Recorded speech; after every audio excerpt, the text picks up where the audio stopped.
ay rated SPG. Striktong patnubay at gabay ng magulang ang kailangan. Maaaring may masiselang tema, lengguwahe, karahasan, sexual, horror o droga na hindi angkop sa mga bata.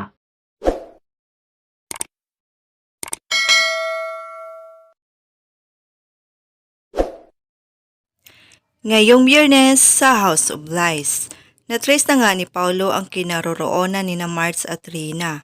Malakas ang kanyang duda na si Aldrin at Thea ang dumukot sa kanila. Kaya agad siyang pupunta sa Asian Building Complex para rescue ang kanyang asawa at ina. Samantala, naalarma sina Thea at Aldrin nang marinig ang busena ng sasakyan ng mga pulis na paparating. Sumigaw si Paulo at sinabihan sila na ibaba ang kanilang mga baril at sumuko na kung ayaw nila na mabulok sila sa kulungan. Pero sinagot siya ni Aldrin na hindi sila susuko at nanlaban ito sa mga pulis. Habang tumatakbo naman sina Martz at Rina papalabas ng building, tinamaan ng bala si Rina at natumba. Pilit siyang pinapatayo ni Martz pero dumating si Thea at sinabunutan siya. Sinusubukan naman ni Martz na labanan si Thea. Samantala, si Aldrin naman ay gustong patayin si Paulo. Isusunod niya umano ito sa kanyang ina.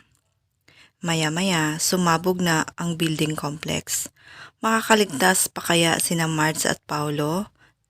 Abangan!